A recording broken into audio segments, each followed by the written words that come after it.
ahora llegamos al momento de lo que vendría a ser manejo de información y narrativa transmedia. Tenemos a los ponentes aquí en la mesa, a quienes le damos la bienvenida. Y bueno, esperamos nuevamente que no solamente sea de su agrado, sino que en realidad sea algo que ustedes puedan finalmente llevarse con ustedes mismos como aprendizaje y como lo dijimos, como lo hemos estado diciendo durante todo el día, compromiso, conciencia y mucho más. Así que le damos la bienvenida a los ponentes. Fabiana, por favor. Así es, Braulio. Esperamos que todos estén disfrutando de esta jornada tanto como nosotros. Y bien, ahora sí vamos a presentar a los ponentes de la mesa, que se llaman así. Manuela Camacho, periodista de la Pontificia Universidad Católica del Perú y magíster en estudios de género. Ha desarrollado su trayectoria en televisión, medios digitales y producción audiovisual. Es directora y fundadora del Megáfono, plataforma enfocada en comunicación accesible para audiencias jóvenes. Además, es conductora de Fuerte y Claro, espacio en el Diario de la República, orientada a promover información clara y diálogo ciudadano. Fuertes aplausos. Continuamos con Alessandra Sotomayor, licenciada en Periodismo y magíster en Administración de Empresas, con más de 10 años de experiencia en el tercer sector, ganadora de Protagonistas del Cambio y de reconocimiento por la Embajada de Estados Unidos. Actualmente, presidenta y gerente general de la Asociación Civil Filantropía, de la primera ONG fundada por un creador de contenido, Phyllis Yu Joy, que tiene más de 3 millones de suscriptores en el Perú. ¡Fuertes aplausos! Y finalmente, Kevin Guamaní, bachiller en periodismo por la Universidad Antonio Ruiz de Montoya, becario de la beca Iberoaméricas Santander, grado 2018 y 2019, para cursar estudios en la Pontificia Universidad Católica de Río de Janeiro. Cuenta con experiencia de trabajo en comunicación institucional en la Autoridad Nacional del Agua. Además, laboró en actividades de comunicación, periodismo, organizaciones sociales de mujeres y géneros en el Centro de Estudio y Promoción del Desarrollo DESCO y la Municipalidad Distrital de Villa El Salvador. Fuertes aplausos. Y finalmente, como nuestra moderadora, tenemos a nuestra representante de carrera, Sayuri Pre.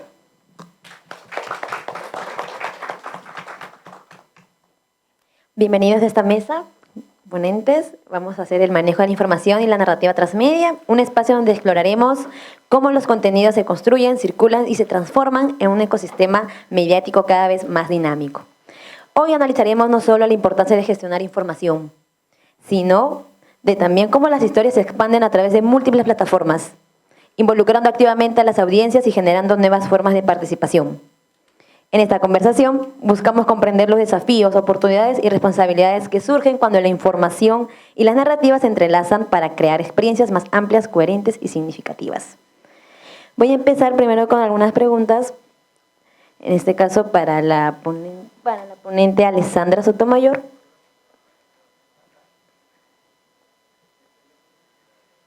¿Cómo logran integrar y trabajar de manera completa las tres causas sociales, ambientales y educativas dentro del proyecto Filantropía? Bueno, primero, buenas noches a todos y todas. Es un gusto volver a La Ruiz. Yo soy egresada de acá y me da mucha felicidad poder compartir algo de mi experiencia y conocimiento con todos ustedes. Y también me da, hago paréntesis, porque me da mucho gusto ver a Franklin, a Mariela y a Ramiro, de verdad. Han marcado mi vida como profesores, como profe Mariela, y estoy muy agradecida por sus enseñanzas. Así que aprovechen, chicos y chicas. Tienen profes bien chéveres. Ok, regreso entonces a la pregunta. Bueno, en Filantropía lo que hacemos es la primera ONG, como decía la presentación, que ve dos ejes, ¿no? Por un lado vemos proyectos sociales y por otro lado le ponemos mucho peso al tema de redes sociales y al audiovisual, porque uno de los objetivos es poder visibilizar los problemas del Perú. Porque cuando visibilizamos lo que está pasando en el Perú ahorita, creamos también conciencia en otras personas. Entonces, lo que hacemos son tres cosas. Lo primero es poder hacer una ejecución estratégica que tiene que ver realmente bastante con el periodismo y con las comunicaciones, ¿no? Por ejemplo, cuando vamos a investigar algo, tenemos que tener una estructura, tenemos que tener un objetivo, un norte, y tenemos que empezar a planificar qué es lo que vamos a hacer para poder llegar a ese objetivo, ¿no? También en la investigación pasa muchas veces que no encontramos lo que queremos o de repente una pista nos lleva a otra y entonces tenemos en ese momento que tener una mirada solucionadora. Y eso es lo que hacemos como encontrando un panorama un poco más global, ¿no? Lo segundo es validar con la comunidad. Yo no puedo dejar que el ego me gane y decir, yo sé lo que a ti te falta en la vida. No. Lo que tengo que hacer yo es poder ir, conversar, saber, enterarme, aprender de la otra persona y poder validar y consolidar cómo yo puedo ayudar a esa persona, ¿no? Por poner un ejemplo un poquito más claro, yo voy a una olla común, por ejemplo, y de hecho me ha pasado esto, ¿no? Y me invitaron a un arroz con pollo que no tenía pollo. Solamente era el arroz verde con unas verduritas, ¿no? Claro, al toque lo primero que se me vino a la cabeza fue, bueno, voy a traer pollo porque es lo que necesitan. Pero no, cuando empecé a conversar con las señoras de la olla común que cocinan ahí todos los días, me di cuenta, y ellas también me comunicaron, que lo que necesitaba más era carne, por el tema de la anemia, que no solamente estaba en los niños y niñas, sino que también estaba en los adultos mayores. Entonces, a eso me refiero, validar con la comunidad cuáles son las necesidades que tienen las personas. Y lo otro es alianzas. Y creo que a nivel, digamos, como de empresa, de asociación, incluso en medios de comunicación, es un tema fundamental. Si no nos unimos, no vamos a poder enfrentar los problemas del Perú. Tenemos que estar juntos, juntas, para hacer un frente y poder, cada quien desde su granito de arena y en coordinaciones, poder abordar ciertos temas, poder hacer conciencia, ¿no? Nosotras solos, uno por un lado, el otro por el otro lado, no hacemos nada disagregando los esfuerzos. Y de hecho creo que eso también se puede ver desde lo que están estudiando, ¿no? Si de repente estamos en un grupo de trabajo y tú haces una cosa y yo hago otra, no llegamos a nada, ¿no? Mejor nos unimos, conversamos, dialogamos y podemos llegar a solucionar problemas del Perú o también el trabajo que tenemos que presentar la próxima semana. Gracias.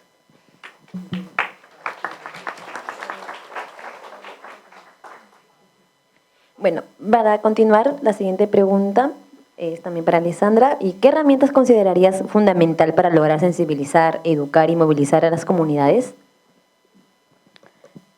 Considero que lo principal es empatía, ¿no?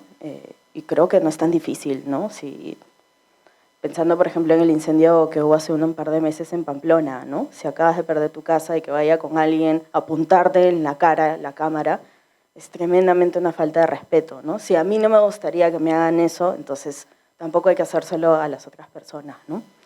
Yendo un poco más como al método que se usa en filantropía, y creo que también es súper interesante porque no hay que dejarnos llevar por lo más fácil. Y a veces cuando las personas se enfocan en eso es como, bueno, pero entonces ¿cómo comunico? ¿No? Creatividad.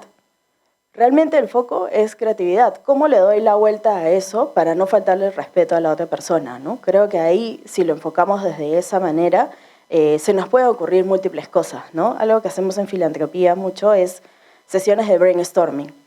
Definimos cuál va a ser el tema, en dónde vamos a llevar la ayuda social, cuál es el contexto, cuáles son las cifras en el Perú. Por ejemplo, no sé, la alimentación, la olla común, y a partir de eso es que no solamente el equipo de comunicaciones, todo el mundo busca qué hay en TikTok, qué hay en Instagram, qué han hecho en Europa, qué hicieron en Asia. Un montón de ideas. Casi todo en esta vida está creado. Entonces es cuestión de, en verdad, de meterse a las redes sociales, de buscar, ahora que existe ChatGPT, ¿por qué no? Yo no lo vería como primera opción, lo vería ya al final, ¿no? Porque usemos nuestras cabecitas. Y lo que hacemos usualmente es juntarnos y empezamos a desarrollar ideas y a trabajar en equipo. ¿Cómo podemos plantear una situación con empatía? Por ejemplo, una de las reglas que yo tengo es, si hay un tema de educación que tiene que ver con niños y niñas, el máximo de segundos que se puede enfocar a un niño o una niña es 10, no más. Entonces hay un reto de creatividad para ver cómo vas a contar tú esa historia sin tener que anclarte de la mirada, de la carita del niño y la niña, ¿no? Entonces, a partir del desarrollo de esa creatividad, creo que pueden salir ideas bien interesantes. Muchas gracias también para Alessandra. Vamos ahora a las preguntas a la señorita Manuela Camacho. ¿Qué elementos te parecen indispensables para garantizar que cada plataforma aporte un valor narrativo propio y no solo replique un contenido principal o ya viral? Gracias. Bueno, también muy buenas noches a las alumnas, a los alumnos, a las profesoras y a los profesores. Muchas gracias por la invitación. Es un honor estar aquí compartiendo con ustedes. Alguna vez también fui estudiante, hasta hace no muy poco porque volví a hacerlo. Y es siempre lindo estar del otro lado, en el que uno constantemente está en aprendizaje. Y este tipo de experiencias son muy enriquecedoras porque además parten desde lo que nosotros también hemos sido y las mismas dudas que en algún momento también hemos tenido sobre nuestro futuro, ¿no? Yo las he tenido 1.000.000 de veces. Para contestar esa pregunta quizás puedo valerme del ejemplo del medio que yo fundé. Y un poco aquí aprovechar para contarles una experiencia que parte de un fracaso y que luego logra recoger algo positivo, ¿no?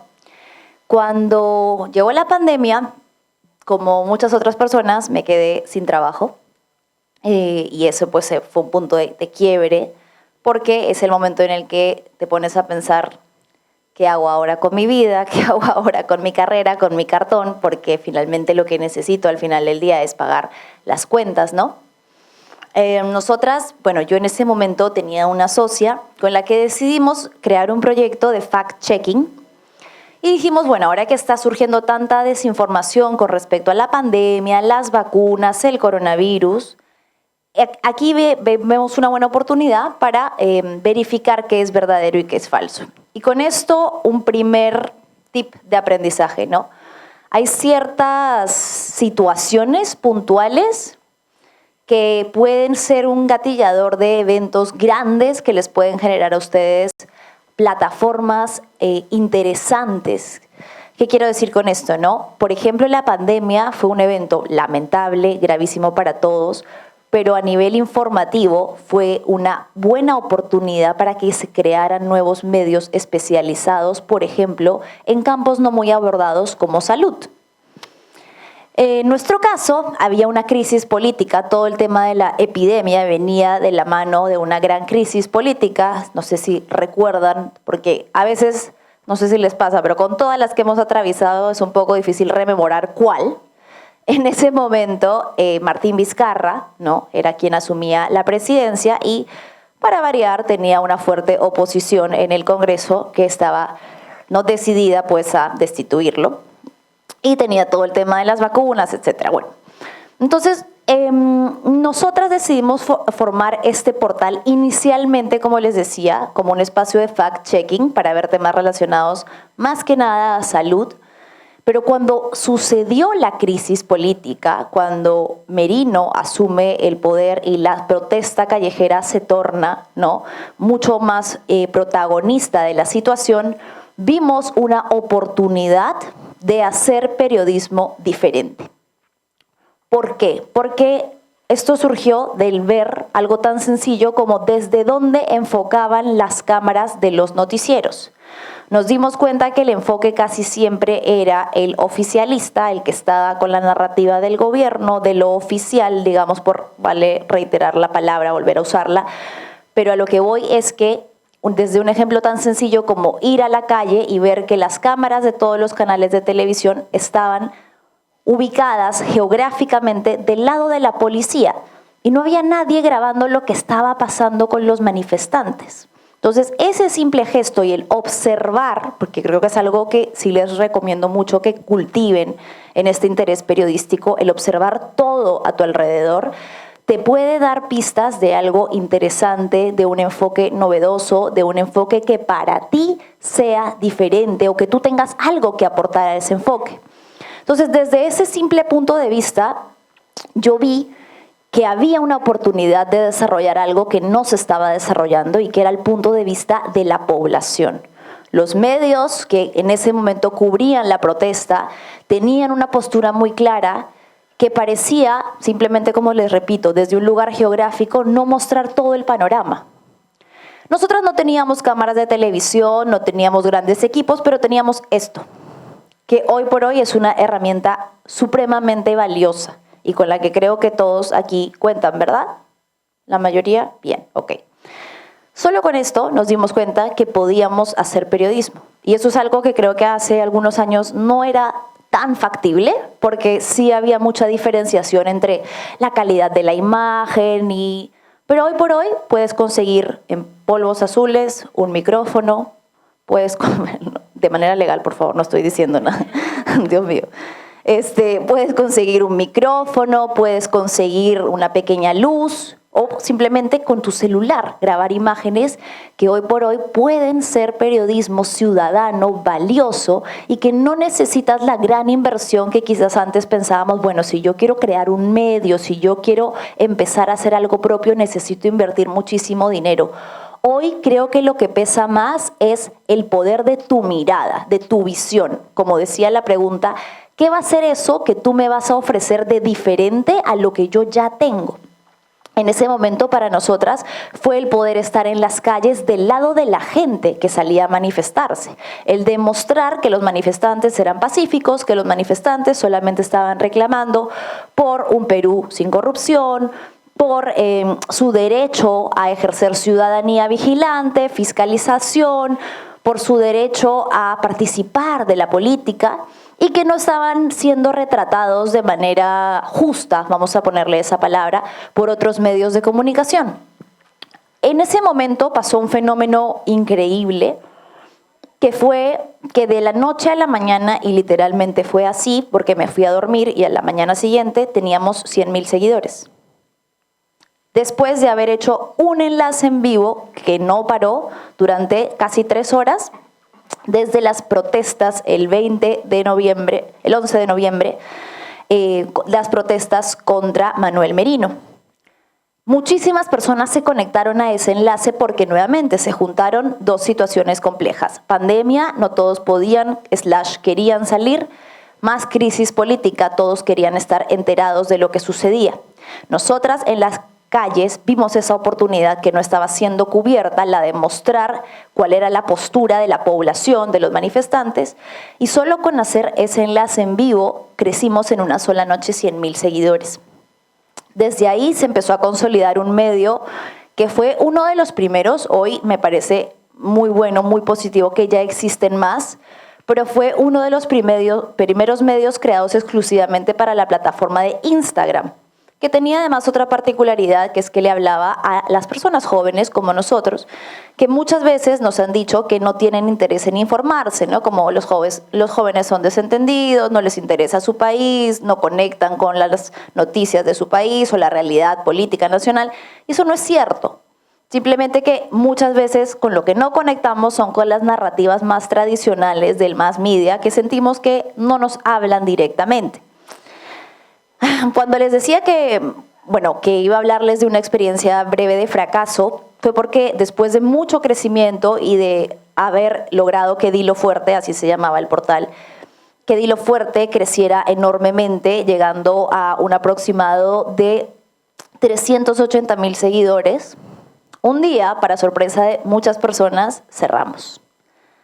Cerramos porque además las sociedades para hacer empresa no son sencillas, y eso creo que es algo que sin duda tiene que abordarse, por favor, en las facultades de periodismo y de comunicaciones y de todo, que es el cómo hacer empresa, porque uno llega con mucho desconocimiento.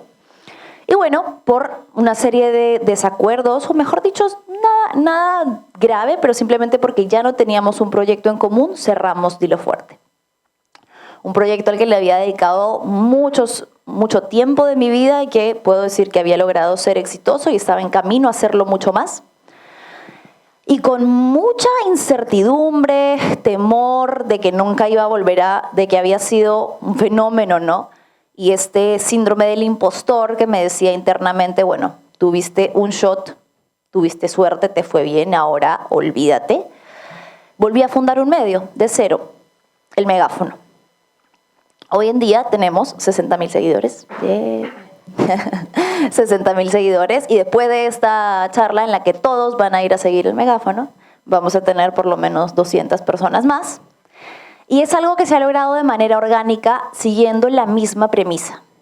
Ser un medio de comunicación que busque hablar en un lenguaje en el que a nosotras, somos mujeres quienes ocupamos el equipo del Megáfono, por eso hablo en femenino, nos gustaría que nos hablen, que se aborden el tipo de noticias que a nosotras nos interesaría que se aborden y que se haga con un enfoque particular, en mi caso el enfoque de género y derechos humanos, que es el que creemos que hace falta en muchas de las redacciones. Entonces, ya con esto para cerrar, perdón, me explayé, pero para enlazar con la pregunta, ¿Qué es lo que creo que hace falta o cómo es que creo que cada medio o cada periodista puede encontrar un enfoque particular? Lo va a encontrar a través de eso que realmente lo moviliza, a través de eso que realmente te hace sentir una necesidad de que exista esto. Yo quisiera que exista esto, pero no lo encuentro, entonces créalo tú. Yo quisiera que exista un medio que se enfocara en las causas ambientales y hiciera una fiscalización sobre cómo opera la minería ilegal. No lo está haciendo nadie, hazlo tú. Busca este enfoque que a ti te interesa, te remueve, te moviliza y dentro de las posibilidades de todo lo que han aprendido acá en su carrera y de lo que les decía, ya no es tan necesario tener un mega equipo, sino lo que tengamos disponible en casa, puedes generar contenido que, créeme, hoy por hoy las plataformas y el algoritmo te van a permitir crecer. No es un camino sencillo, requiere mucho trabajo sostenido, pero se puede alcanzar. Y lo más importante, creo, lo que ha logrado hacer las plataformas digitales es que ha democratizado un poco eso, ¿verdad? No tengo que tener no importa qué apellido tengo, ni si soy o no conocida, ni si, no. Realmente lo que se viraliza y lo que funciona es el contenido que logra conectar con la gente, que está bien hecho, que tiene algo que decir y que tiene algo que logra interesar a los demás. Entonces, eso sería con respecto a la pregunta para mí, que cada uno de ustedes se quede pensando qué es eso que les parece que hace falta, o cuál es ese enfoque que les parece que hace falta dentro de lo que ya existe, cuáles son esas historias que les gustaría contar o que les cuenten y que no se están contando, y tratar de hacerlo por ustedes mismos porque hoy por hoy es posible. Gracias. Vamos con las preguntas para Kevin Wamani. El periodismo transmedia no solo distribuye información, sino que crea comunidades. ¿Cómo gestionas la relación con audiencias que, al interactuar con las piezas transmedia, pueden reinterpretarse, fragmentar o incluso descontextualizar el contenido? Gracias. Buenas noches. Estoy muy agradecido por la invitación de parte de la escuela. Es un gusto estar aquí, ver a los docentes, ver rostros conocidos, también conocer rostros nuevos que están iniciando en este proceso, en esta formación que es el periodismo. Creo que una carrera que viene, o una especialidad que viene cambiando muchísimo en estos años y que creo que de alguna forma es mucho más cambiante, más dinámico y cada vez nos enfrentamos a retos mucho más grandes, ¿no? Con respecto a tu pregunta, y a partir de lo que aquí las compañeras indican, creo que partimos de pensar también a la ciudadanía, a la audiencia, ¿no? Como personas, ¿no? Este lado humano, ¿no? A partir de las necesidades, a partir de de las carencias, a partir también de sus potencialidades y también sus derechos, ¿no? Creo que es pensar a un sujeto, a una ciudadanía completamente distinta, como quizás un gran medio de comunicación empresarial lo hace, de ver un consumidor, ¿no? De ver quién me puede financiar, quién me puede yapear por aquí, por allá, sino también pensar la parte humana, ¿no? La parte humana, la parte esencial, porque vivimos en un país que tiene múltiples brechas y creo que de las experiencias que estamos trabajando aquí, hacemos de que el periodismo, que la comunicación sirva un poco para eso, para tratar de acortar esas brechas y justamente encontrar estos diferentes enfoques informativos que pueden darse, porque la comunicación también es un derecho, la libertad de expresión es un derecho, pero también como personas tenemos derecho a recibir información veraz, confiable, ¿no? Y a eso es a lo que iba con este punto de cómo están ahora los productos comunicativos, o de alguna forma, ¿a qué nos enfrentamos, no? Creo que hay un gran reto con respecto a las noticias falsas, que lo vemos de una forma ya muy sistematizada e industrializada, ¿no? En el sentido de que son campañas muy dirigidas con un fin totalmente intencional, ¿no? De ataques a diferentes medios de comunicación, ataques a periodistas, a comunicadores en específico, ¿no? Por el trabajo que realizan, ¿no? Que muchas veces se va con un discurso diferente, con un enfoque distinto. Algo que ha pasado también en Huayca recientemente y que yo también he sido de alguna forma afectada por esto, es también la cobertura informativa que hubo con respecto a las manifestaciones del año 2022 y 2023 y que también viene ocurriendo hasta las manifestaciones que ocurren el día de hoy, ¿no? hay ya una clara intención de querer evitar de que se registre, ¿no? Posibles abusos, delitos contra los derechos humanos que vienen ocurriendo con respecto a cómo tanto el Estado y las autoridades actúan con respecto a las manifestaciones, ¿no? Y creo que ingresar a las redes sociales ha servido ¿para qué? Para poder registrar el otro lado, la otra parte de una historia que es completamente grande, porque en una protesta social hay muchísimo. No sé si alguna vez han estado en alguna manifestación, quizás como personas que hacen su ejercicio al derecho, a la protesta como tal, o quizás también algunos trabajos en comunicación que pueden haber realizado. Es un mundo completamente grande, en el sentido de que tienes muchos enfoques por informar y suceden muchísimas cosas en ese momento, ¿no? Y hay medios de comunicación, hay comunicadores independientes, hay también medios de comunicación alternativo que tratan, su enfoque es la protección de los derechos y el ejercicio de la libertad de expresión como tal, y la libertad de prensa también, que son derechos que están completamente relacionados, ¿no? Y lo que ha venido ocurriendo es un atropello de todo esto, ¿no? Agentes policiales que te impiden que tú grabes, que registres, ¿no? Ataques, violencia, ¿no? O te empujan o directamente te golpean, te atacan, hasta te quitan tus equipos, ¿no? En otras ciudades, por ejemplo, de aquí del país, ha ocurrido eso, ¿no? Varios colegas periodistas que sus equipos fueron vandalizados, ¿no? Y que para ellos es mucho más complejo acceder a estos equipos, porque no sé, si viven a veces lo que pasa en Abancayo, en Cusco, a veces tienes que irte, no sé, a Lima o Arequipa o a Tacna, donde puedes encontrar equipos quizás a precios un poco más accesibles que comprártelo directamente en la ciudad donde estás, ¿no? Entonces, viene toda una serie de problemas también que los diferentes comunicadores en los espacios que nos encontramos aquí en Lima, en diferentes partes, también enfrentamos, ¿no? Y justo cuando comentaba de este tema, el asunto de que en un espacio democrático estas libertades de expresión, de prensa también son las primeras, ¿no? Que terminan siendo afectadas y atentadas, ¿no? Y para eso hay sectores, no sé si decir los políticos también, ¿no? Que directamente van a desprestigiar, ¿no?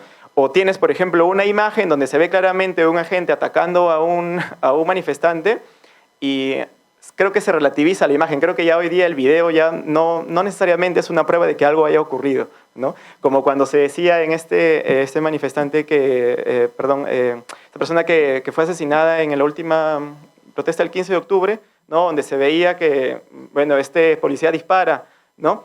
Entonces, ahora básicamente el discurso que fue es que el piso lo mató, ¿no? La bala rebotó del suelo y le cayó a él, pero el policía no quería disparar, no quería hacer nada, ¿no? Entonces, hemos llegado, creo que hasta ese punto de muchas veces tenemos ya un video, tenemos las fuentes totalmente claras, pero hay un discurso de tratar de negar absolutamente todo esto, tratar de negar las responsabilidades, y claro, hay medios de comunicación, redacciones de prensa que también tienen a invitados y a personas que hablan siempre de lo mismo todo el tiempo, ¿no? Entonces, generalmente vamos a ver que son los mismos invitados que siempre hablan lo mismo, que ya sabemos qué es lo que dice, pero no hay una variedad, una diversidad con respecto a las personas que van a declarar, ¿no? Y creo que eso es algo muy importante porque necesitamos también una pluralidad, una diversidad con respecto a las opiniones y cómo también se va generando las narrativas de las propias noticias, ¿no? Algo que yo también observaba que me parecía muy interesante era cuando salían el del Congreso promovía estas leyes para dar amnistía, por ejemplo, a militares y policías que habían cometido graves delitos contra los derechos humanos durante el conflicto armado de los 80 al 2000. Yo preguntaría aquí si alguno de ustedes ha visto algún familiar o alguna persona sobreviviente de esa época que ha declarado en algún medio grande. Yo creo que ninguno. No sé si alguien me puede decir de repente que sí ha visto. La mano, participar pero también. Creo que en realidad no ha pasado eso, ¿no? Hay en comunidades en el país que hay sobrevivientes, pero no los hemos visto tampoco dar su versión de lo que ha pasado. Y hay muchos casos donde hasta el día de hoy todavía sí en investigación, pero no tenemos este enfoque, ¿no? Siempre es el especialista en seguridad, ¿no? El oficial tal o tal persona quien declara y que habla sobre este tema. Y generalmente son de Lima, ¿no? Pero ¿dónde está también las historias, los testimonios, ¿no? Las reflexiones, lo que ha vivido mucha gente que hasta el día de hoy sigue marcada por esas heridas que le han quedado, ¿no? Porque son muchos casos que hasta ahorita el de hoy siguen abiertos, que no han llegado a a una conclusión, ¿no? La Fiscalía en Ayacucho todavía sigue encontrando fosas, sigue encontrando lugares de familiares y de casos que aún siguen abiertos, ¿no? Entonces, son historias que siguen abiertas, son historias y son personas que buscan también expresar y decir lo que me ha pasado, y también estos relatos muchas veces contrastan, ¿no?, con el relato oficial, ¿no? Y para eso me parece que hoy en día también el Internet, las narrativas que tenemos transmedia, porque podemos usar hoy muchas plataformas de comunicación, ¿no? O sea, hoy en Perú tenemos un caso muy particular de que el TikTok es nuestra fuente principal de información y de... Yo voy a ver qué pasa en el Perú, voy a entrar a TikTok a ver qué pasa, ¿no? Entonces, eso es algo muy curioso, demanda creo que también retos en el trabajo que nosotros realizamos, porque en TikTok son videitos de segundos y minutos, pero necesitamos también entrar a este espacio, conocer cómo es nuestro público y tratar de llevar todas estas historias que tenemos, estos enfoques humanos, de tratar de poner a la persona, creo que la persona humana, en el centro también de la información. Gracias. La otra pregunta vendría para la señorita Camacho. Viene a ser dado que el megáfono tiene un gran impacto significativo en nuestras audiencias jóvenes, ¿cómo manejas la frontera entre informar de manera atractiva y no caer en una narrativa, digamos, privilegiar lo viral sobre lo verdaderamente relevante? Sí, creo que justo eso iba mucho en la línea con lo que venía diciendo Kevin, ¿no? Y yo pensaba un poco cómo ha cambiado el periodismo también, porque no sé si hasta hace unos años, cuando nosotros estábamos estudiando, éramos estudiantes, se tenía esta percepción, pero hoy por hoy la media tradicional es considerada demasiado oficialista. Es decir, son los medios independientes quienes son de cierta manera la resistencia o estos esbozos de independencia frente a lo que se considera ahora cuál es la media que sigue una narrativa unificada. Que si bien, por ejemplo, pienso en algunos casos particulares que tienen muy buenas áreas de investigación, ¿no?, que sacan adelante reportajes importantes, ¿no? Pienso, por ejemplo, en el caso de Latina, cuyo programa Punto Final reveló, por ejemplo, el escándalo de Caliwarma, fue el área de investigación de Punto Final. Entonces, es un ejemplo concreto de un buen ejercicio periodístico dentro de un medio tradicional. La percepción que tiene la mayoría de las personas, y esto no lo digo yo, lo dicen las encuestas, es que la prensa en general tiene una postura que sostiene, ¿no?, el poder, ¿no? Hace algunos años no sé si era tan consolidada esta percepción, quizás los medios se han hecho este harakiri, ¿no? Son encargados de este declive de la confianza de las personas en los medios tradicionales, y ante eso son los medios independientes los que han surgido como una alternativa en las que las personas confían un poco más. Ahora, con respecto a esa pregunta, es súper importante porque también, como decía Kevin, sí es un reto en particular, ¿no? Imagínense que uno de ustedes sale de esta charla y dice, bueno, listo, perfecto, entonces yo voy a empezar a hacer periodismo a través de redes y voy a empezar por TikTok y me quiero hacer viral, entonces voy a buscar qué es lo que sé que de todas maneras me va a traer seguidores. En ese ejercicio yo podría estar perdiendo o cediendo elementos cruciales de lo que significa hacer periodismo. Número 1, la búsqueda de la verdad.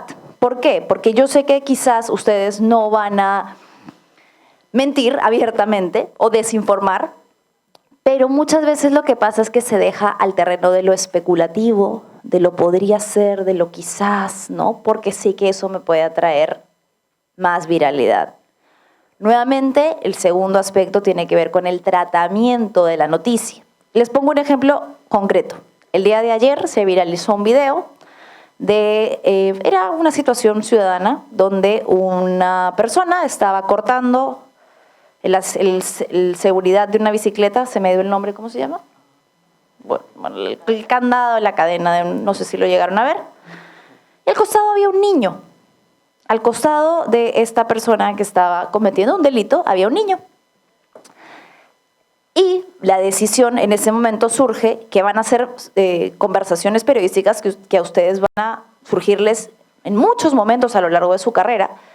La conversación que se traslada a nuestra editorial es, bueno, ¿qué hacemos? Hay un niño, el niño tiene que protegerse, es la identidad de un menor de edad. Sí, bueno, pero el niño está participando en el delito, es un niño, es un menor de edad. Y ahí empieza un debate interesante, porque no lo juzgo desde el punto de vista de mi compañera que estaba generando algo a favor de la verdad, ¿no? Me está diciendo, bueno, pero la verdad es que esta persona está participando. Y entonces entra el otro elemento. ¿Nos interesa a nosotros hacer escarnio de un niño cuyo contexto socioeconómico además no conocemos y los motivos que lo llevaron a estar presente en ese momento? ¿Nos interesa criminalizar la identidad de un niño que quizás estaba en un mal momento, en un mal lugar y que además legalmente, cuya imagen legalmente tiene que estar amparada? Vayan a ver ese video en todos los medios, está la imagen del niño. Está el rostro del niño e incluso en la redacción se dice 2 delincuentes participaron de un evento, bla, bla, bla, bla, bla.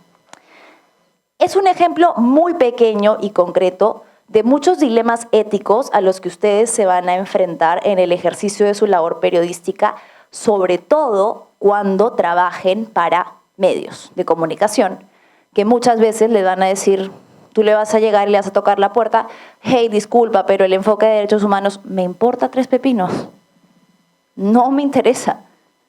Mira, es que según el enfoque de género hay que tener cuidado con respecto a la identidad de la víctima o al tratamiento de cómo estamos narrando un feminicidio.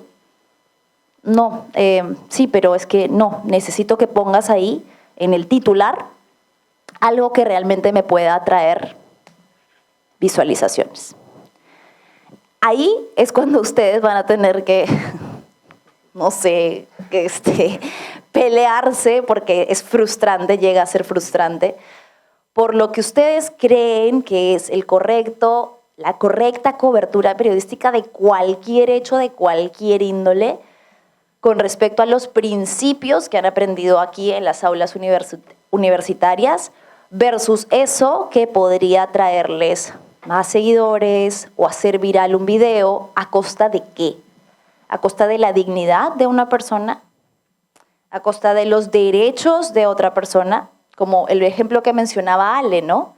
Claro, los noticieros, cuando hay una tragedia como el incendio de Pamplona, lo primero que mandan a hacer los jefes de mesa a los reporteros es, anda y tú mete micro. Y mete micro a la mamá que está llorando y grábala en el preciso momento en el que está abrazando a su hijo, y si le puedes hacer zoom a ese momento tan íntimo y privado, rompiendo absolutamente su derecho a la intimidad, a la privacidad y hasta el luto, en muchos de los casos, hazlo. Y esa es la indicación que ustedes van a recibir.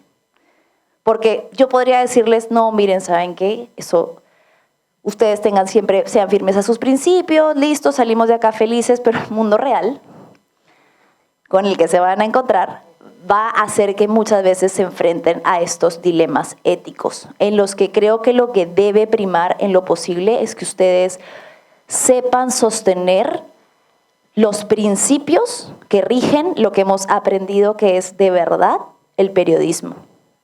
Y principios que tienen que ver no solo con el derecho a la información, como muy bien mencionaba Kevin, sino con el derecho de las personas, porque las historias no son historias porque no son un cúmulo de letras. Esas historias tienen como protagonistas a seres humanos que todo el tiempo tienen que ser el centro de sus enfoques. Siempre la pregunta es, ¿cómo cuento esta historia de manera en la que pueda respetar la dignidad de esta persona, sus derechos? Reitero las palabras porque son las que se me vienen a la mente siempre que tengo que cubrir cualquier cosa. Su dignidad, sus derechos humanos, su situación de vida, que puede ser muy distinta a la mía. Puede ser completamente distinta y que yo desde mi privilegio quizás a veces no me alcanzo a imaginar. Entonces, ligarlo con algo que mencionaba Ale también, que es la empatía siempre como principio básico, indispensable por la otra persona. Y finalmente eso, ¿no? La ética que debería regir siempre cualquier tipo de cobertura que hagamos en cualquier ámbito que ustedes vayan a ocupar. Vamos con la pregunta para Kevin.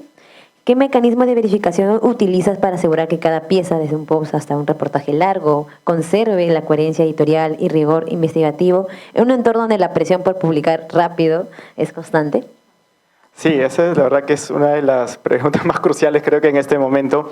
Y de alguna manera el hecho de no trabajar quizás en un telediario, una dinámica que es rápidamente tienes que sacar información ya al minuto, creo que también permite de alguna forma revisar, ¿no? Los contenidos, darte un mayor de tiempo, uno para tratar de darle diversidad, ¿no? Para darle pluralidad, para darle otros enfoques que a comparación, no sé, de un programa de radio que sale en vivo, un noticiero en vivo que está todo el tiempo, tienes que estar siempre diciendo algo.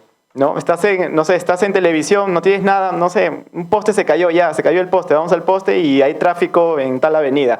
Ya, ese es mi en vivo, ese es mi comisión, me tomó 10 minutos hablar de esto, perfecto, ya cubrí 10 minutos, ¿no? Pero creo que dentro de la ciudadanía, dentro del público, podría decir que quizás hay un cansancio de esto, ¿no? Y quizás eso también sea una respuesta a que también buscan otro tipo de medios, buscan otros programas, buscan otros espacios de donde puedes encontrar otro tipo de información, ¿no? Y en Internet pues encuentras una variedad completamente grande, ¿no? Una variedad que te permite quizás cubrir estas necesidades que puedes tener con respecto a asuntos informativos, ya sean de temas locales, ¿no? Porque yo puedo vivir en tal distrito en Lima Norte o puedo vivir en Lima Sur, en Lima Este, y también tenemos una dinámica, una realidad muy particular en esa zona, ¿no? O quizás vivo en otra ciudad, también tengo otro tipo de demandas, ¿no? Bueno, Lima no es una ciudad como tal agraria, no está vinculada a esto, pero digamos en otras zonas hay una fuerte, por ejemplo, agenda con el tema agrario, el tema ambiental que está muy ligado, ¿no? Que de vez en cuando a veces aparece cuando sube el precio en un mercado de algún producto, ¿no? Y te das cuenta cuando empiezas a averiguar en tal ciudad o en tal región, hace meses estaban pidiendo que por favor los atiendan con respecto a esta problemática, ¿no? ¿Cómo hacemos este tema de verificar? Bueno, creo que ahí el trabajo tanto del periodista y de la edición es completamente básica, ¿no? Es ir contracorriente a este asunto de la efemeridad de la información, de que hoy en día es fugaz, porque también en redes la información es fugaz. Tú haces un trabajo, no sé, de un mes y lo publicas y al minuto ya es un contenido pasado porque ya hay otro contenido que salió recién. Entonces tu trabajo que te lo habías tomado mucho tiempo, le habías dedicado bastante, termina siendo así, ¿no? Y claro, se va rápido y creo que ahí viene también el reto de cómo hacemos que este trabajo siga siendo vivo en distintos lenguajes, en las diferentes plataformas, ¿no? Porque X tiene una dinámica propia, YouTube tiene una dinámica distinta, TikTok tiene una dinámica distinta y también como gestores de redes, además como periodistas, tenemos que ver cómo funciona cada uno y de qué manera podemos hacer que este contenido, que me parece muy importante y necesario difundirlo, se mantenga, ¿no? Sea vigente, pueda quizás generar el impacto que uno espera, ¿no? Que llegue quizás a alguna autoridad o que haya alguna respuesta de alguna autoridad o alguna organización social que se pronuncia o lo toma para algún tipo de acción propia, ¿no? Entonces, estamos constantemente tratando de ver todo ese tema y algo que también quería comentar con esto es un artículo de Peter Dahlgren, por ejemplo, que hoy en día pues tenemos mucha información, tenemos mucha información. Ya podemos discutir después de qué es información, qué no es información, que también es otro debate, ¿no?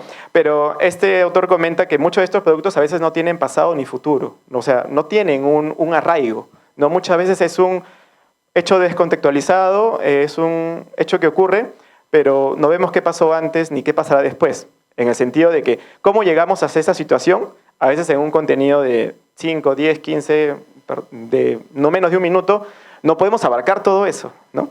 Entonces, y después cuando publicamos algo, ahí viene el tema de futuro, ¿dónde quedó el seguimiento, ¿no? Y muchas veces, por ejemplo, noticias sobre violencia de género, a veces solamente se centraba en el tema del feminicidio como tal, ¿no? El feminicida hizo esto, esto y esto, pero después, ¿qué pasó? No sabemos, los casos a veces desaparecen, no sabemos si llegan a juicio, no sabemos qué pasa después, y muchas veces tampoco no sabemos en qué situación viene ocurriendo este tema, ¿no?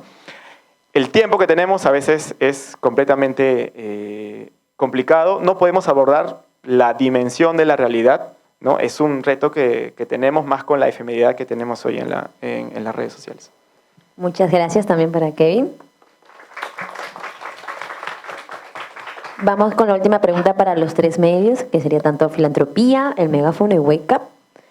¿Cuál consideran que es el mayor reto y la mayor oportunidad para construir una narrativa transmedia responsable, efectiva y que genere confianza con el público?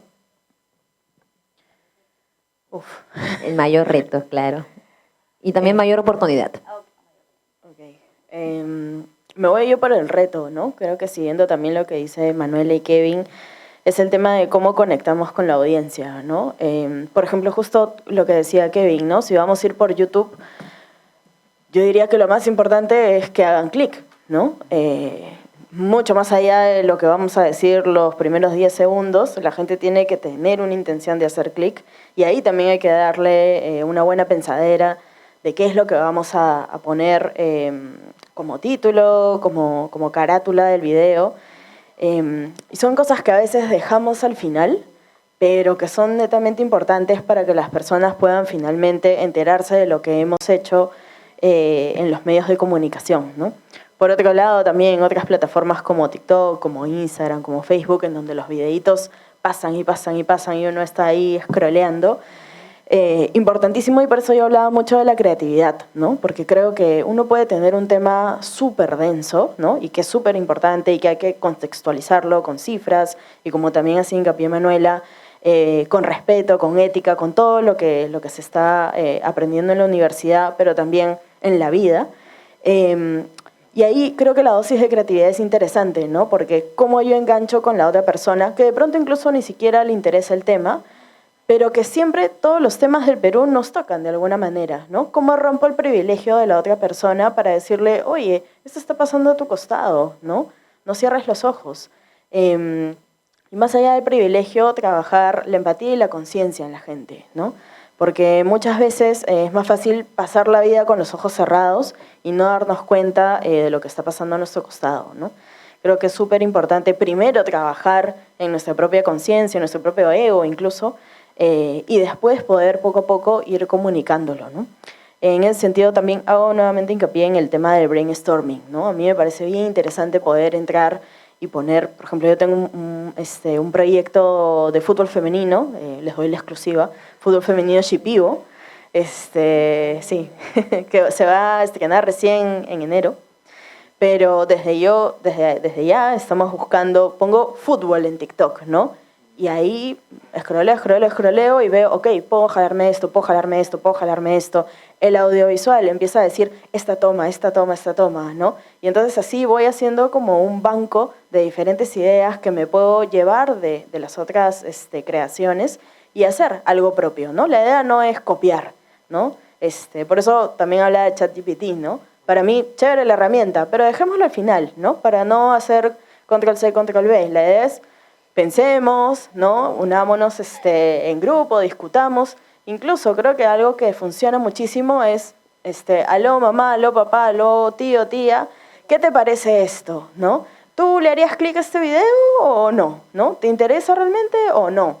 Con toda sinceridad te dirán, la verdad es que hijito, hijita, no me interesa en lo más mínimo. Ok, entonces tendré que hacer el ejercicio de cambiar y ver cuál va a ser mi hook. ¿Qué es lo que voy a decir esos 3 primeros segundos para poder enganchar con las personas, ¿no? Creo que también algo interesante es poder ver a quién le estamos hablando, ¿no? Son personas más jóvenes como ustedes, de repente son más millennials. ¿Quién está consumiendo nuestro contenido, no? Sin tener tampoco que ahondar tanto, pero sí es importante saberlo para saber cómo comunicamos ciertas cosas. Algo que también usamos mucho en filantropía es hacer paralelismos con la vida cotidiana.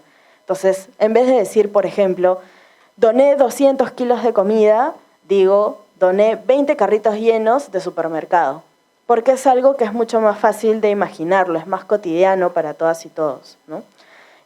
O por ejemplo, ¿no? En vez de decir en el 2030 va a haber más plástico que peces en el mar, es mejor decir va a haber igual de plástico que 100 Torres Eiffel. Ok, de pronto no todo el mundo ha ido a París, yo tampoco fui, pero por lo menos más o menos me puedo imaginar, ¿no? Y que es un montón de plástico. Entonces esos paralelismos creo que ayudan muchísimo.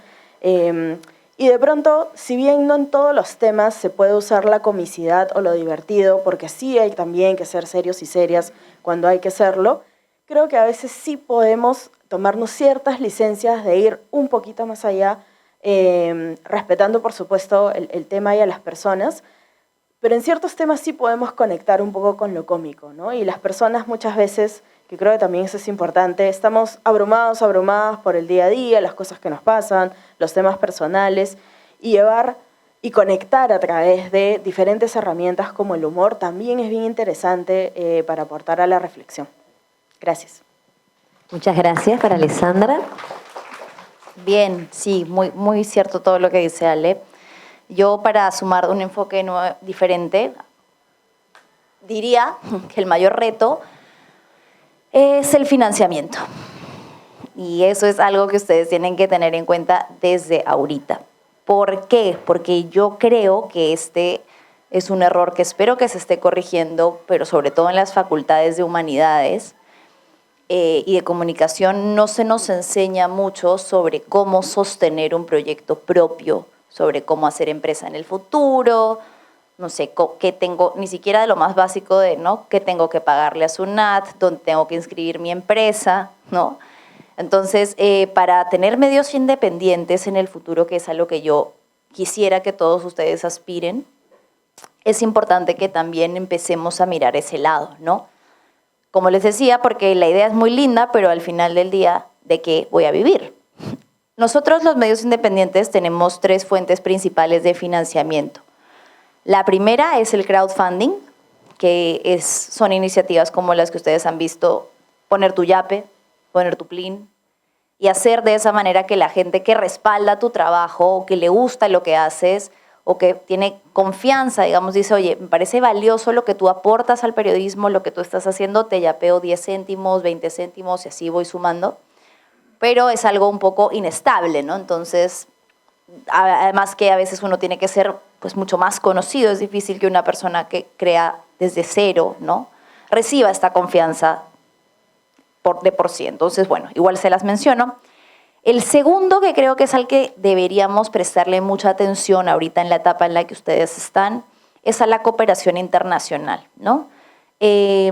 Ahorita pues tenemos un problema grande, que es que el Congreso está limitando mucho con la modificatoria a la ley APSI, cómo es que la cooperación internacional financia o le otorga fondos a medios independientes y a ONGs, pero sí sería interesante que por ahí que conversaran con sus profesores para que se incluya en alguno de los cursos o de los enfoques o de los talleres el cómo postular a fondos. Porque cuando yo estaba en la universidad no vi nada de esto, y cuando tuve que hacerlo fue un reto gigantesco porque es un proceso complejo. O sea, son muchas cosas las que hay que llenar, hay que saber qué es lo que específicamente está buscando el fondo, cómo postularme, qué es lo básico de formalidad que me pide un fondo grande internacional para poder postular.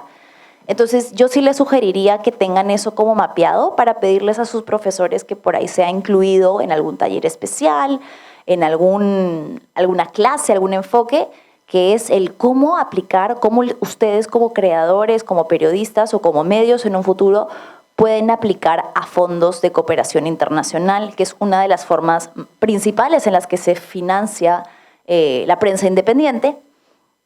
Y la tercera, que es la publicidad, y que en el periodismo es una línea bien delgada y bien compleja, porque tienes que tener muy claro que en el momento en el que empiezas a recibir publicidad, esta empresa, esta marca, podría querer limitar tus posibilidades de libertad de expresión o tu sentido, tu editorial crítica, ¿no? Tu forma de comunicarte. Por ejemplo, nosotros muchas veces hemos tocado puertas y nos dicen, me encanta, es maravilloso, tiene un montón de seguidores, pero ¿podrías dejar de hablar de política? O sea, mejor cierro el medio ya mañana. No tiene sentido.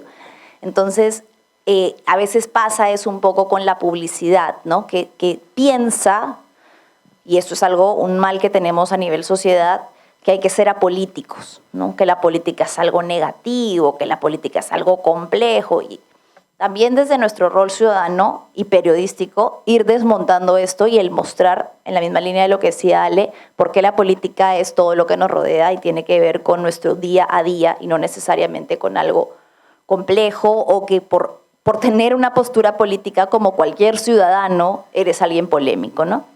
Entonces, bueno, para mí ese sería el reto más grande, que es el financiamiento, y que creo que es importante que ahorita desde la facultad vean eso, como qué alternativas tendrían ustedes para financiarse más adelante en un futuro. Y las oportunidades, creo que las orientaría un poco también en lo que mencionó Ale. Por ejemplo, para contarles un ejemplo concreto, creo que ahorita tienen mucha chance de armar portafolio.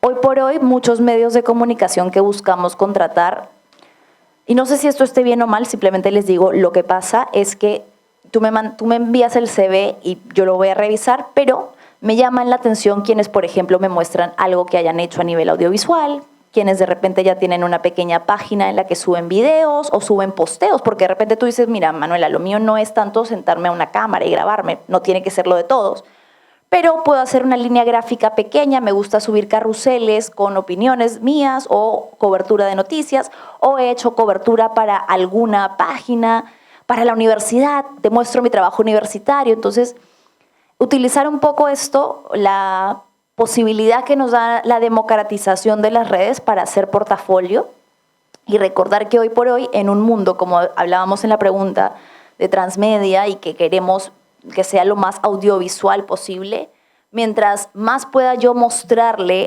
no solo a mi futuro empleador, sino a las personas alrededor, cuáles son mis capacidades dentro de ese campo audiovisual y se las pueda mostrar de manera visible y no decirle, mira, yo soy un gran editor, yo puedo, no sé, soy un gran camarógrafo, perfecto, maravilloso, pero me gustaría verlo. Me suma un plus poder ver los trabajos que han hecho. Y se los digo como alguien que contrata periodistas. Entonces, me gustaría incluir eso como por la parte de las oportunidades y eso, básicamente. Gracias. Aplausos también. Y por último, Kevin Mamani. Sí, bueno, rescato mucho lo de Ale, de pensar a las personas dentro de su integridad, ¿no? Lo que comenta también Manuela, de cómo hacemos que estos proyectos que tienen otra mirada sean sostenibles y autosuficientes en el tiempo. Y algo que me gustaría agregar es cuál es el reto también en este entorno digital que nos movemos hoy en día, ¿no?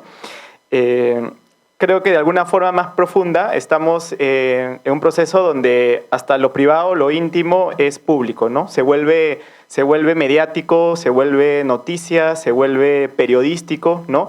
Creo que hasta cierto punto este asunto de derecho que tenemos a lo privado también termina siendo vulnerado en algunos casos, ¿no? Como este ejemplo que comentabas de este niño que aparece allí y que sale prácticamente catalogado como un delincuente, ¿no? Criminalizado totalmente, sin el hecho de cuidar también su protección y a la privacidad que tiene a su identidad por ser un menor de edad, ¿no? La vida privada, la vida íntima casi ya es noticia, ¿no? Siempre nos enteramos de cosas que ocurren, ¿no? Que muchas veces no tienen ninguna relevancia pública, pero son noticias, generan clics, se vuelven virales y se vuelven comentarios y se vuelve contenido, ¿no? Entonces, ese es un reto que nosotros creo que tenemos de cómo también podemos ubicarnos en ese tipo de situaciones y mantener ciertos protocolos, prácticas también a partir de esta situación, ¿no? Porque la realidad nos va a ir demandando todo el tiempo tratar de ver cómo nos ubicamos, ¿no? Y a nivel político, por ejemplo, si hacemos algún medio alternativo o queremos generar información, ¿no?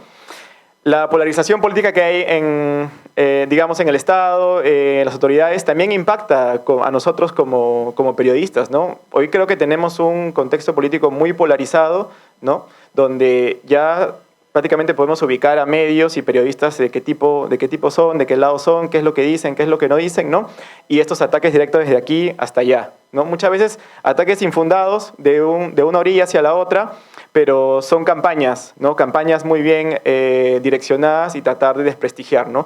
También como periodistas nos movemos en ese entorno, ¿no? ¿Dónde nos ubicamos? ¿Qué hacemos en este momento, ¿no? ¿Qué es lo conveniente hacer en una situación donde hay demasiada violencia, ¿no? Demasiada violencia política, hay demasiados ataques, ¿no? ¿Qué es lo que hacemos también como periodistas en ese contexto? Y por último, al menos revisaba algunos datos de cómo es el acceso a Internet en el país y, bueno, viene creciendo exponencialmente, ¿no? Unos datos que vi de Data Reportal de este año, que son ya poco más de casi 28 millones de peruanos que acceden a Internet. O sea, todavía hay unos cuantos millones, unos 3, 4, 5 millones que todavía están, digamos, un poco alejados de todo lo que estamos hablando aquí. Pero de alguna manera esos números van creciendo, ¿no? Y las redes pueden ser agresivas, son violentas muchas veces y se utiliza para estos fines. Y creo que otro de los retos que tenemos es cómo creamos comunidad, ¿no? En ese espacio, que es creo que lo que la gente busca, ¿no? Yo voy a redes, tengo a tal persona, a tal página que sigo, por lo que hace, por lo que dice, me parece bacán. ¿Cómo genero comunidad, ¿no? Con estas personas en un espacio, entorno donde la violencia y los ataques son lo primordial? ¿Cómo generamos espacios de comunidad? E incluso hasta hablar de ciertos espacios hasta democráticos dentro de la comunicación, ¿no? Porque de una forma también tenemos que usar las redes para poder fortalecer este tipo de valores. Y lo que vemos hoy en día en las redes es completamente nada democrático. Grupos, identidades por aquí, ¿no? Que no dialogan, no hay un contacto, es más bien la segregación, ¿no? Y las redes nos llevan también a eso, a segregarnos por comunidades, por espacios. Yo soy de este grupo de aquí, tú eres el grupo de allá, bueno, contigo no me importa lo que te pase, mi grupo, mis necesidades, mi agenda es esta, ¿no? Pero digamos que dentro del espacio público, dentro de un ámbito democrático, el espacio público es abierto, es, digamos, para todas las personas para poner nuestras agendas y nuestras demandas, ¿no? Pero en las redes está pasando quizás básicamente lo contrario, ¿no? En la segregación, la atomización y estos, creo que al menos yo le llamo como estos espacios, comunidades de resistencia que existen en gente en que puedes confiar, en contenidos que son confiables, ¿no? Sobre todo porque vivimos en un contexto donde recibimos mucha información falsa, pero tratamos de movernos en eso, ¿no? Gracias. Muchas gracias. Ahora vamos a hacer la participación del público. Si alguien desea realizar una pregunta, uno de nuestros 3 ponentes puede alzar la mano. Mi consulta va dirigida al tema de la ley Torres y Torres Lara, la que habla acerca del periodismo, que todas las personas pueden ejercer periodismo sin ningún límite, por así decirlo. Ustedes como comunicadores, periodistas responsables, ¿consideran que esta ley limita el hecho de poder expresarnos o el periodismo en sí a través de la transmedia? ¿O consideran que esto también nos ayudaría a poder tener menos información de fake news o de diferentes dificultades que hay dentro de las plataformas que tenemos en la transmedia cuando queremos comunicar de manera correcta? Eso sería, y muchísimas gracias también por tomarse el tiempo y también capacitarnos a nosotros respecto a la comunicación transmedia. Bueno, en principio podría mencionar con respecto al ejercicio del periodismo. El periodismo es una profesión, una especialidad dentro de la comunicación como tal. Está ligado, sí, al derecho a expresarse, a libre expresión. Quizás es uno de los ejemplos de cómo utilizamos, digamos, en nuestras democracias modernas, liberales, como se quiera llamar, este derecho, ¿no? Hoy tenemos en nuestra variedad o en nuestra carpeta periodística muchas personas que ejercen el periodismo y no necesariamente son periodistas como tal. Tienes abogados, abogadas, economistas y de otras profesiones que ejercen esta profesión como tal. Yo recuerdo incluso que se trató de proponer, creo que fue una congresista de Renovación Popular, que presentó un proyecto de ley para restringir solamente el periodismo a personas que estén licenciadas o que hayan estudiado en una escuela de periodismo para que puedan ejercerlo, ¿no? De todas maneras, eso es una vulneración al derecho a libertad de expresión, ¿no? Porque no necesitas un título para poder ejercer ese derecho.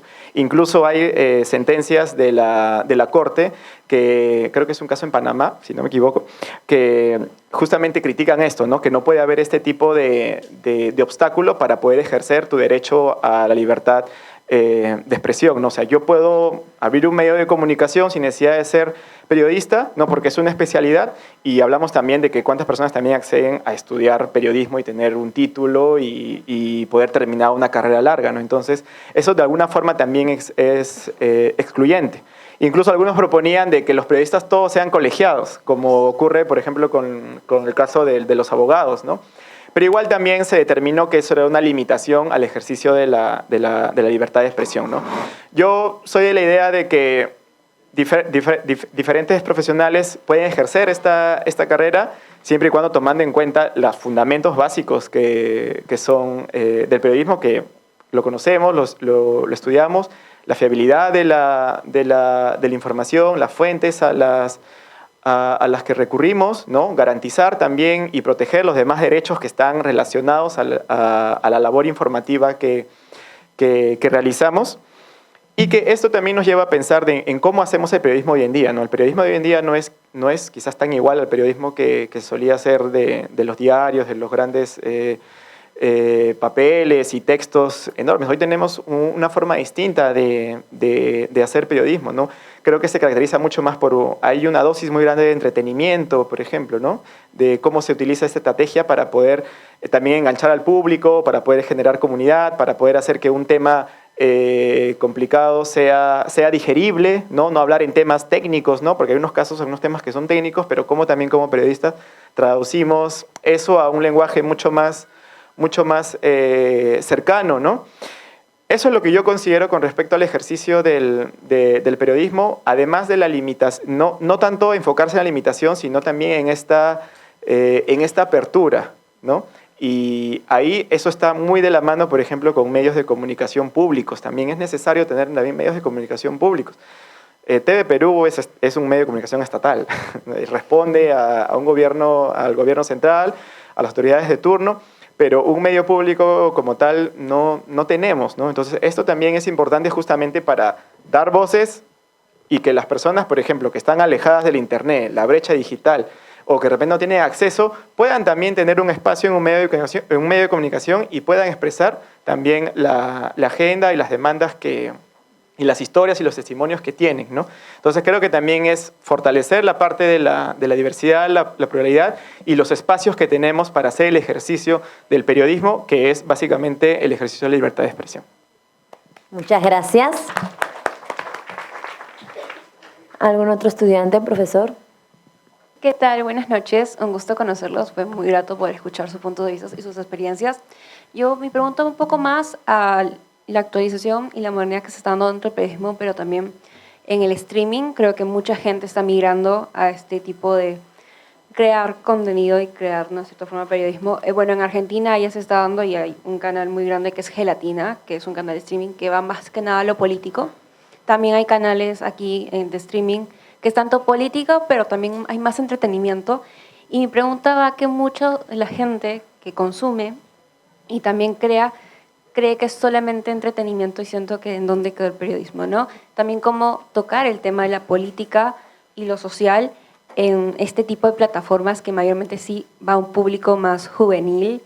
Por ejemplo, me acuerdo que durante una de las manifestaciones hubo un canal de streaming que no llegó a tocar el tema del paro, y claro, se hizo este tema, los cuestionaron, lo criticaron en las redes sociales, el decir, claro, que en los medios tradicionales dicen no politicen todo, pero pues todo es político, ¿no? En este mundo.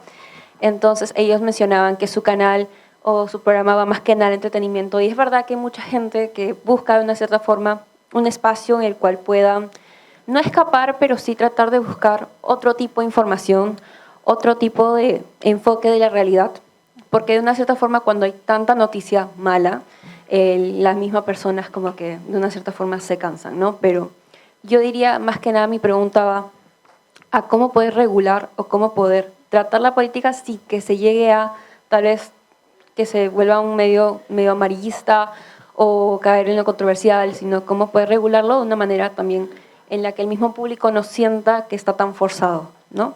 Gracias. Manuela. A ver, voy a responder breve para que Ale también pueda Y Ale también. contestar. Sí, creo que eso es muy importante. Y para relacionarlo un poco con la pregunta anterior, creo que ahí la fiscalización corresponde también a la audiencia, ¿no?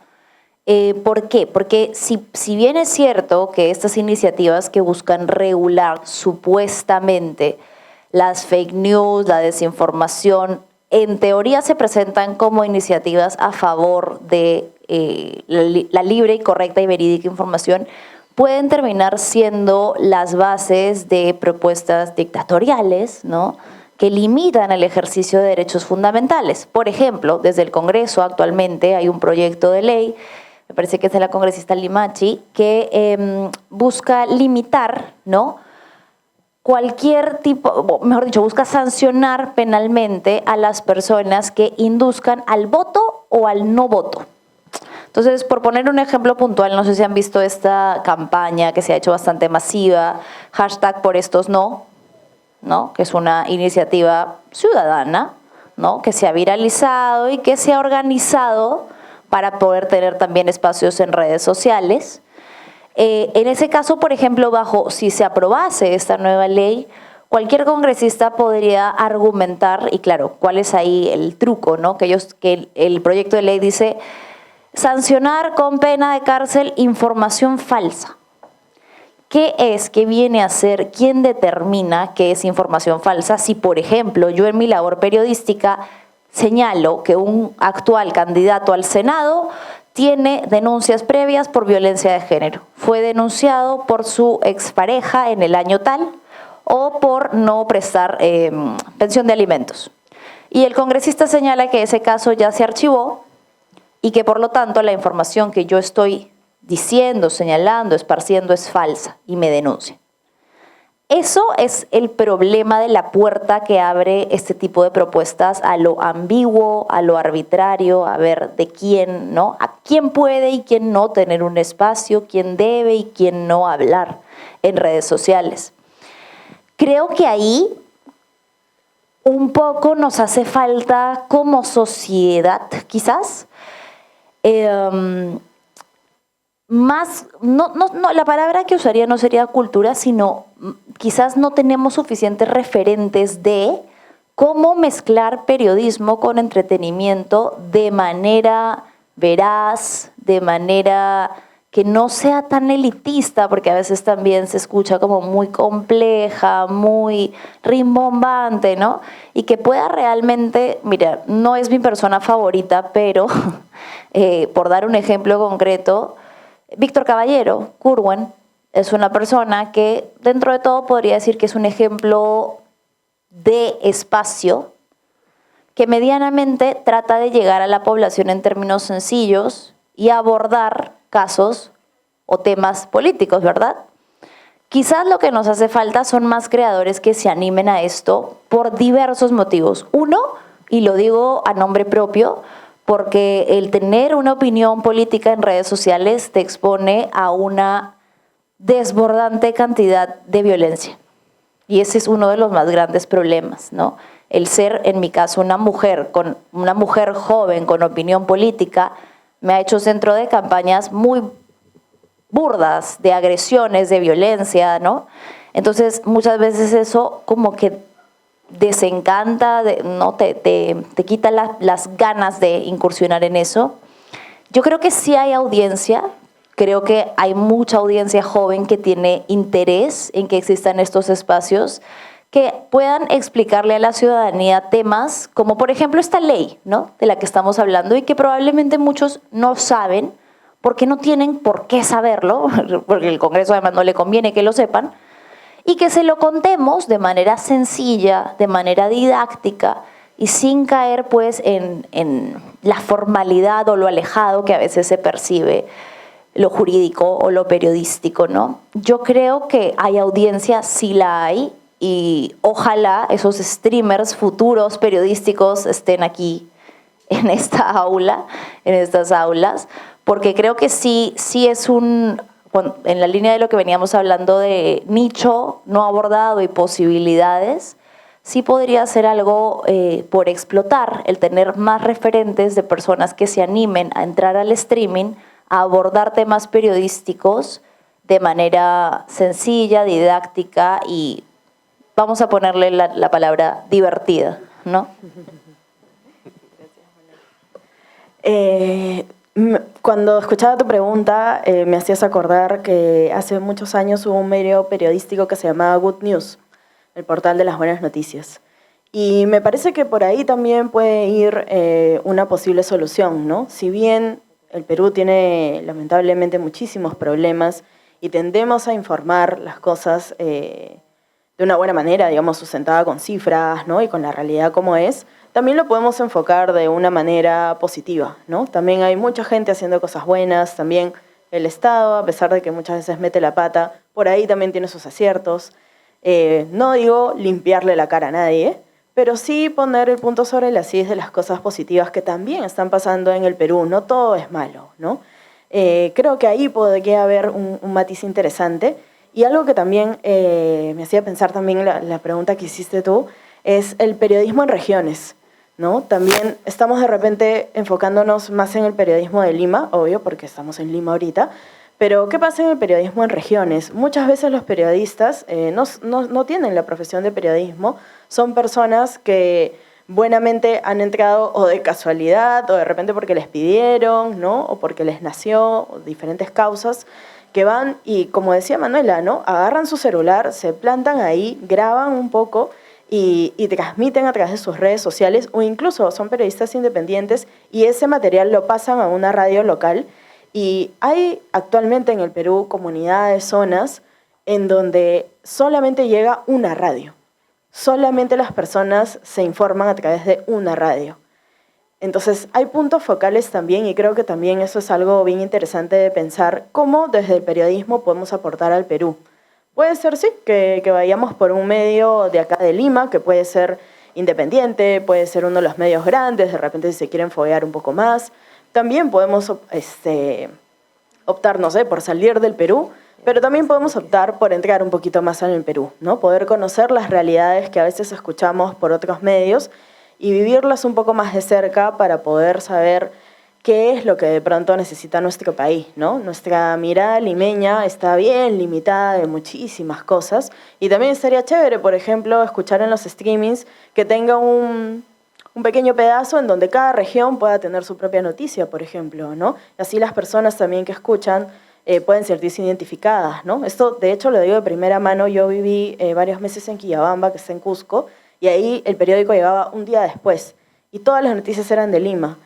Y de verdad que es bien frustrante no poder enterarte noticias del sitio donde tú vives, ¿no? Sino que me estoy enterando algo de Lima que está a miles de kilómetros, que sinceramente tampoco me interesa mucho, ¿no? Entonces, sí está bueno poder tomar en cuenta y descentralizarnos un poco desde nuestra mente hasta también en grupo y poder tener esa mirada más de Perú, ¿no? En definitiva, no vamos a poder encontrar a todas las localidades y vamos a poder hacer un check con absolutamente todos los temas, pero poco a poco creo que podemos acercarnos, ¿no? Y lo bueno también de vivir en esta época de redes sociales es justamente eso, ¿no? De repente buscar periodistas en Cusco, ¿quién está por allá? Le escribo, ¿no? De repente que me mande material, yo también le envío, le puedo dar oportunidades. Al final, todos y todas somos colegas, ¿no? Entonces, con las redes sociales también podemos comunicarnos y hacer estas redes de contacto interesantes para poder difundir noticias buenas y también que finalmente validan los problemas del Perú. Muchas gracias a Manuela y a Alessandra. Si hay una última pregunta. Hola. Ay, el profesor. Ahí, Ramiro. Hola, ¿qué tal? Me da gusto ver a mis exalumnos en la mesa. Los tres han sido mis alumnos, Alessandra, Manuela y Kevin. Sin ánimo de alargar la conversación, un comentario breve y un planteamiento para ustedes saber quién pone la pelota en la cancha. Sobre esto de noticias malas, noticias buenas, yo creo que hay una discusión que a mí me resulta a veces un poco agotadora. En realidad la realidad es como es, ¿no?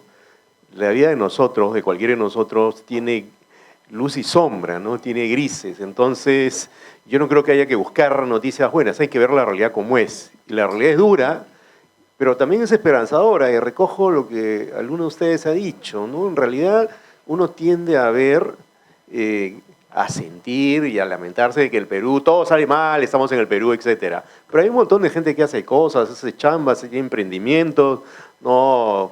Causas nobles por las cuales lucha, ¿no? Gente que tiene no solo ONG, sino ayuda. No sé, lo que hace Alessandra, por ejemplo, me parece noble, interesante, ¿no? La chamba de Manuela también, o sea, es decir, comprarte broncas pues con gente que se pone hater, ¿no? Y tú sigues ahí, ¿no? Y lo mismo Kevin, ¿no? Entonces, ustedes están haciendo cosas que son bacanes, ¿no? Y por eso me agrada que lo cuenten. Y lo que les quiero plantear es lo siguiente, ¿no? Alguien también lo aludió, se viene la campaña electoral. Le escuché decir a Paolo Benza, quien deben conocer, por supuesto, conoce, que buena parte del partido de la campaña, que ha sido mi alumno también, Paolo, se va a jugar, el debate sobre la campaña se va a jugar en los streams. ¿Ya? Yo tiendo a creer que ser cierto, por lo menos, que va a ser cierto por lo menos para una franja etaria de 40 para abajo, digamos, ¿no? Supongo que Gerí lo va a ver, ¿ya? Semimillennial o algo así, ¿ya? Entonces, ¿qué se plantearían ustedes frente a esa etapa que creo que va a ser turbulenta, ¿no? Violenta. Incluso yo temo que haya violencia física. ¿Cómo podemos plantear temas serios o temas interesantes? Estamos buscando, al parecer, un sheriff, no un estadista, ¿no? ¿Qué hay del tema ambiental? ¿Se habla de eso en la campaña? ¿Se va a hablar? ¿Importa? Ahorita es la COP30 y en los medios aridez sobre la COP30. Nadie prácticamente habla del tema como si el país no sufriera la crisis climática. Entonces, ¿cómo se están planteando el periodo que viene? El periodo donde vamos a tener que debatir qué nos va a pasar, qué va a pasar con nosotros.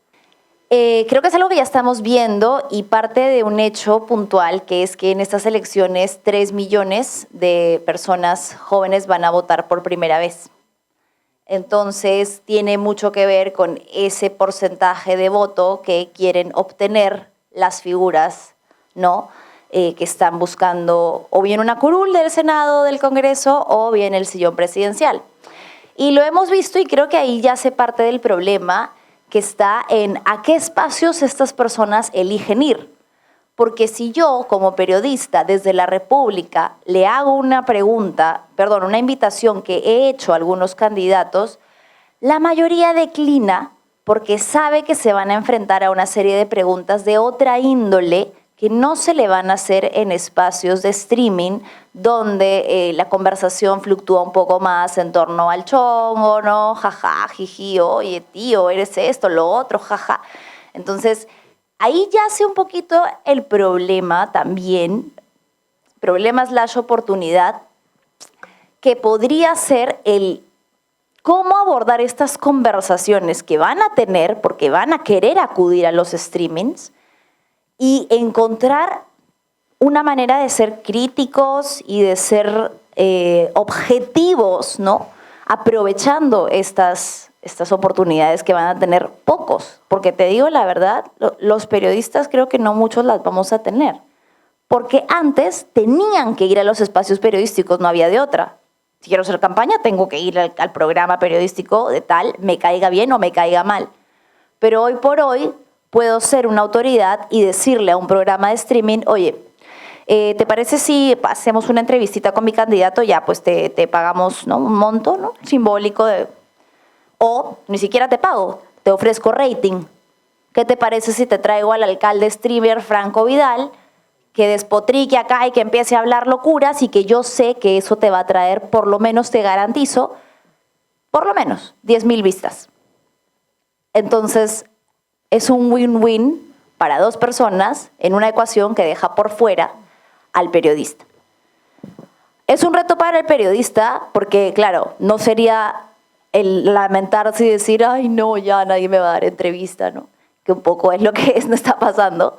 pero el ver entonces cómo hago para hacer de mi espacio atractivo o cómo estos medios que van a tener estas entrevistas logran ser críticas y no más bien solo una plataforma para que estas autoridades se hagan publicidad gratuita, como ya ha pasado en múltiples espacios.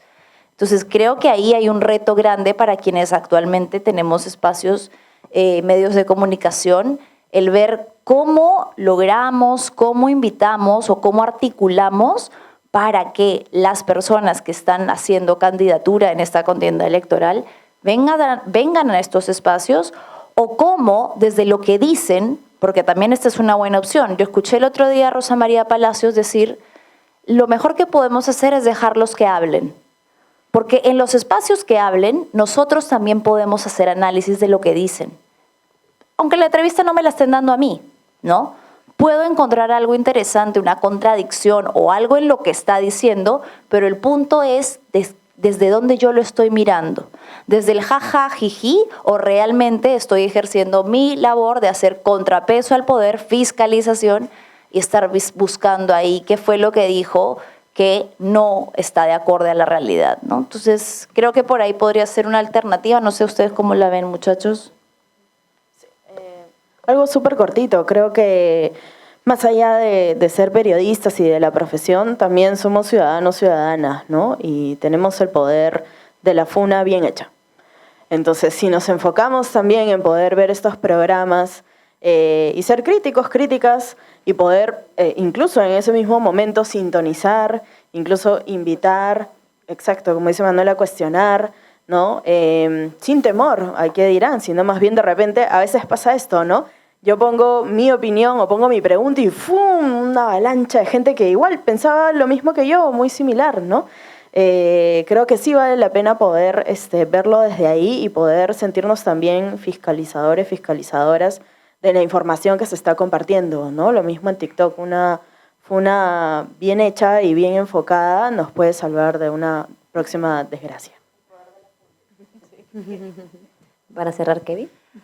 Sí, sí, me parece interesante digamos, cómo Manuel abre un poco este tema, y de todas formas, sí, la juventud, de ahí de los 40, quizás 35 para abajo, va a ser muy determinante también para este sector de cómo se posicionan los candidatos políticos, ¿no?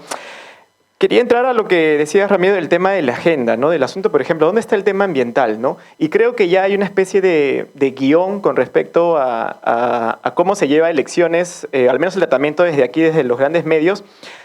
Creo que si vemos las elecciones pasadas siempre es criminalidad, inseguridad, y las propuestas de los candidatos siempre son sacar a los militares, nos vamos de la corte y pena de muerte. Yo lo vengo escuchando ya desde 2 o 3 elecciones, siempre se habla solamente de este tema, ¿no? Y creo que cuál es el asunto allí, que también hay una convergencia con respecto a la agenda, ¿no? Se supone que, digamos, que dentro de los medios alternativos o los medios digitales tratamos de abrir un poco esa cancha de agendas de los temas que la gente está pensando, ¿no?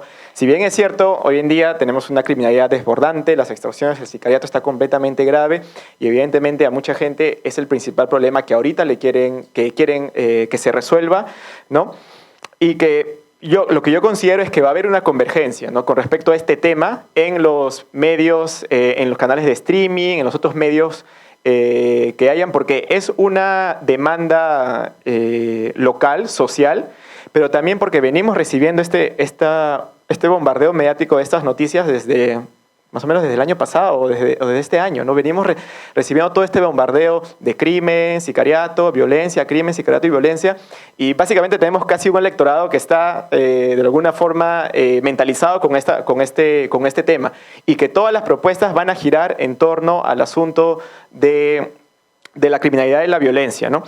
Y más aún, va a haber una simbiosis también entre medios alternativos y, digamos, medios ya tradicionales, en el hecho de que probablemente se vayan a rebotar la entrevista de tal, ¿no? Tal candidato salió en la entrevista de este medio alternativo y dijo tal cosa, ¿no? Igualmente en un medio grande, ¿no? Invitan a un candidato y dijo tal cosa, ¿no? Entonces creo que va a haber una consonancia entre lo que se dice, entre las agendas, y cómo también se evalúa, cómo se reflexiona sobre el tema de la violencia, ¿no? Hoy en día hablamos de medidas punitivas, pero no hablamos de medidas preventivas. O sea, el tema de la prevención de la violencia y evitar que más jóvenes caigan en la violencia, caigan en el sicariato, caigan en las drogas, otras cosas, ese tema no es el tema de debate electoral, ¿no? El tema es qué tipo de pena ponemos, ¿no? Entonces, ¿cómo hablamos también de, justo como Ramiro decía, de esta realidad que es amplia, que no es ni buena ni mala, tiene sus grises, tiene todo? ¿Cómo ponemos este asunto de la prevención, el tema de oportunidades para evitar que justamente la violencia continúe, ¿no? Ahora, para terminar, además de los medios, digamos del Internet y el entorno digital, creo que tampoco hay que descuidar el asunto de medios locales o medios regionales, ¿no? Porque creo que también es importante y creo que por ahí hay otra dinámica, ¿no? Y me parece que, por ejemplo, el fenómeno de Pedro Castillo, que en el 2021 nadie lo conocía, nadie lo veía, no aparecía en ninguna encuesta, no le entrevistaron, creo que en ningún medio grande, más que creo que apareció en el debate electoral, no sé si me equivoco con eso, pero apareció, llegó a segunda vuelta y él, alguna forma de lo que he podido revisar, ha estado participando en algunos medios locales, regionales, ¿no? Streamers que hay de otras ciudades que han ido entrevistándolo y hablando con él, ¿no? Entonces creo que hay diferentes espacios, diferentes esferas donde se puede ver de cómo se da este debate electoral. Creo que al menos acá en Lima la agenda es inseguridad y violencia, pero me parece que en otras ciudades también tienen otra agenda, otras demandas, que me parece que no podemos descuidarlo para ver toda esta dinámica, ¿no? Y ya para cerrar, perdón, nos enfrentamos creo que a una desafección política muy grande, ¿no? Ahorita la agenda electoral para la gente no lo es. Nadie está pensando por quién voto, ni que para el Senado, ni para la Cámara de Diputados. Incluso eso va a ser también otro problema de cómo se va a elegir. Mucha gente no sabe. Yo tampoco hasta no sé cómo el planillón va a ser. Es un planillón tremendo que vamos a tener que escoger a candidatos. Entonces nos enfrentamos a eso, ¿no? A hablar de un tema electoral cuando para mucha gente el tema electoral no es su agenda principal. Muchas gracias. Así finalizamos esta mesa y le voy a dar el pase a... Bueno, ante todo, si cabe la palabra reflexión de algo, es que, si bien es cierto, los tres ponentes han compartido con nosotros realidades, cuestiones laborales de ellos mismos, opiniones, conocimiento, pero quisiera decirles que la audiencia, los chicos aquí se llevan algo bastante valioso, que es la manera como lo han compartido. Claridad, sencillez, transparencia, desde, como decía Manuela, sus desafíos, sus retos, sus caídas, pero todo lo que les ha tocado vivir, no solamente como periodistas, sino como ciudadanos a pie. Y la manera como lo han compartido con los chicos aquí vale bastante. Así que, de antemano, muchas gracias por lo que han compartido con todos nosotros. Así es, Braulio, sin duda hoy nos llevamos diferentes aprendizajes y experiencias. Ojalá a cada uno de ustedes les haya gustado toda esta programación y cada una de las ponencias y que se quede en su corazón alguna idea o experiencia que les inspire. Muchísimas gracias.